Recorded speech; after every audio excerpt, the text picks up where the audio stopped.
Bonjour à tous. À la une de l'actualité, le pape François vient d'arriver au Mexique pour 5 jours. Son avion s'est posé hier soir à l'aéroport de Mexico. Vous voyez sur ces images, il a été accueilli par le président mexicain Enrique Peña Nieto et son épouse. Une visite qui intervient quelques heures après un tête-à-tête historique à Cuba avec Kirill, le patriarche orthodoxe russe. Les deux hommes ont appelé la communauté internationale à agir pour mettre fin à la persécution des chrétiens d'Orient. François Bedonnet, Florence Crimon. C'est une étape décidée en dernière minute. À son arrivée à La Havane, le pape François est d'abord accueilli par le président cubain Raúl Castro. Immédiatement, il entre dans une petite salle de l'aéroport où va avoir lieu la rencontre historique. Avec le patriarche de Moscou, l'accolade est chaleureuse. L'entretien dure plus de 2 heures et les deux hommes en livrent le même récit. Nous avons eu une discussion très ouverte. Nous nous parlons comme des frères. Nous avons le même baptême. Nous sommes tous les deux évêques. Depuis près de 1000 ans, jamais un pape et un chef de l'église orthodoxe russe ne s'étaient rencontrés. Un événement qui pourrait déboucher sur un rapprochement. Et le pape François a ensuite redécollé vers le Mexique où il va passer 5 jours, où il va marcher dans les pas des migrants et il va célébrer une messe à quelques mètres seulement de la barrière qui sépare le Mexique des États-Unis, une messe à laquelle devraient assister 150 000 personnes et qui devrait être l'image forte de ce voyage. Retour en France, alors que l'émotion est encore vive après l'accident de car qui a coûté la vie à 6 adolescents jeudi dernier à Rochefort. De nombreuses questions demeurent. On fait le point sur l'enquête avec nos correspondants sur place, David Bazier et Bernard Bonarme.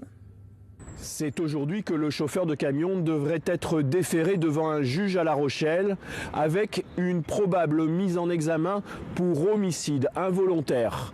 2 jours après le drame, l'enquête se concentre autour de 2 questions principales. Y a-t-il eu négligence de la part du chauffeur ? Ce jeune homme de 24 ans, devant les enquêteurs, dit surtout ne s'être aperçu de rien, ni avant ni après le départ. Il y a aussi les questions techniques. Les enquêteurs examinent actuellement les carnets d'entretien du véhicule. Enfin, ici à Rochefort, il y a toujours un fort climat émotionnel. La salle de recueillement et d'hommage sera ouverte ce samedi. Autre sujet d'actualité, le référendum local sur le projet d'aéroport de Notre-Dame-des-Landes. Le gouvernement espère l'organiser avant l'été, mais est-ce juridiquement possible? Réponse avec Stéphanie Depierre. Premier problème, les modalités juridiques. Depuis 2003, les collectivités territoriales peuvent organiser des référendums locaux pour des projets qui relèvent de leurs compétences uniquement. Or ici, c'est l'État qui a décidé de créer un nouvel aéroport. En théorie donc, la loi ne permet pas de faire un référendum local, il faut la modifier. Deuxième question, qui vote? Les habitants de Notre-Dame-des-Landes seulement? Ceux de l'agglomération nantaise? Tout le département de Loire-Atlantique? C'est ce que suggère le gouvernement. Ou alors toute la région Pays de Loire et même la Bretagne, comme le réclament certains opposants. Ce sont les collectivités locales qui trancheront sur ce périmètre, à condition qu'elles arrivent à se mettre d'accord. À droite, le président de la région Pays de Loire a déjà déclaré qu'il n'organiserait pas ce référendum. En proposant cette idée, François Hollande espérait débloquer le dossier Notre-Dame-des-Landes. Les débats autour de l'organisation du référendum pourraient au contraire compliquer encore un peu plus la situation. Les attentats de Paris, c'était il y a 3 mois. Aujourd'hui, pour les rescapés, il faut continuer à vivre. Comment parviennent-ils à se reconstruire? Leur témoignage avec Christian Mpanzouf. 130 morts et plusieurs centaines de blessés. Victimes de séquelles physiques ou mentales, les rescapés tentent de se reconstruire, mais les cicatrices mettent du temps à s'estomper. On est bloqué entre le temps et l'espace. Il y a la partie qui est de nous, psychiquement, qui est morte au Bataclan, parce qu'il a fallu devenir quelqu'un d'autre pour s'en sortir. Blessée au Bataclan, cette jeune femme a d'abord eu un réflexe esthétique. Quand je suis arrivée à l'hôpital et que le médecin m'a dit oui, on va vous opérer, le premier truc que je lui ai dit, faites s'il vous plaît, faites quelque chose de joli, c'est hyper superficiel. Oui, ça m'embête, mais non, c'est plus dur de me dire que j'ai vécu quelque chose de psychologiquement très dur et que j'ai perdu mon ami surtout. Présent au concert, ce professeur a lui choisi une thérapie particulière. Ce tatouage-là, donc le lien avec le groupe et surtout la date, c'était un soulagement, y compris psychologique, c'était vraiment important et j'étais très, très content. J'étais très content du tatouage. 3 mois après, chaque itinéraire est différent pour chacun des rescapés. Voilà pour le témoignage de ces rescapés. Pour parler de leur traumatisme, avec nous ce matin, Denis Ribas, président de la Société psychanalytique de Paris. Bonjour. Alors, où en est-on du travail de reconstruction ? Alors, ça dépend des personnes. Ceux qui sont dans le deuil, un deuil prend du temps, c'est très douloureux et c'est long. Ce qui est l'indication de plus d'aide, c'est un deuil qui se bloque, qui se paralyse, qui est trop dur à affronter. Et à ce moment-là, effectivement, il faut savoir se faire aider. Quels sont les types de traumatismes que vous observez ? Alors, c'est tout à fait variable. Les soins d'urgence immédiats ont pris en charge les personnes les plus lourdement blessées, mais au moment où leur corps va être un peu réparé, c'est leur psychisme qui doit du coup prendre en charge ce qui leur est arrivé. Nous avons surtout vu aussi des personnes qui ont été surprises de par leur proximité avec la situation des attentats. C'est-à-dire ? Par exemple, que l'irruption, que la mort frôle leur univers familier, le café où ils allaient, leur trottoir, le chemin de l'école, peut avoir eu des effets tout à fait surprenants pour eux, mais importants. Très souvent, dans ces cas-là, le traumatisme réveille des catastrophes anciennes. C'est comme une réplique d'un tremblement de terre, et parfois ce qui s'effondre, c'est à ce moment-là.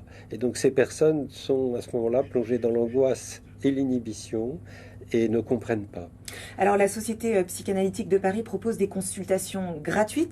En quoi consiste-t-elle et comment peut-on en profiter ? Alors il suffit d'aller sur le site pour que la liste des personnes qui se sont mobilisées pour être solidaires soit communiquée.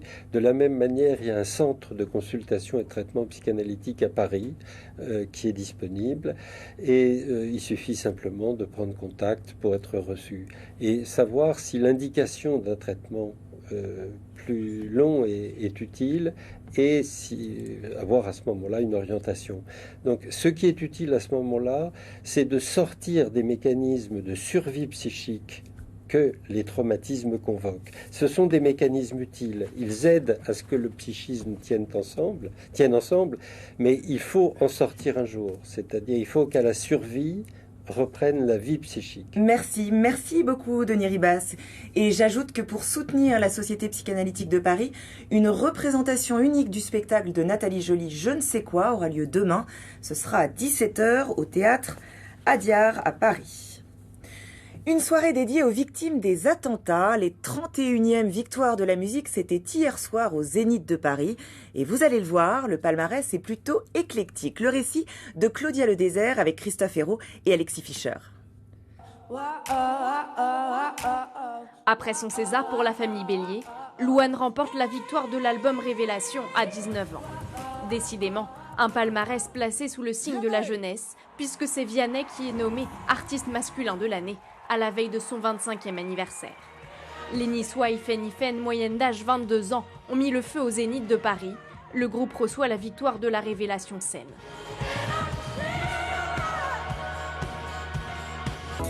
Nouveau doublé pour Christine and the Queen cette année, dans la catégorie tournée et clip. Une 31e cérémonie des victoires de la musique, marquée par le retour des Innocents, qui remportent le prix de l'album rock.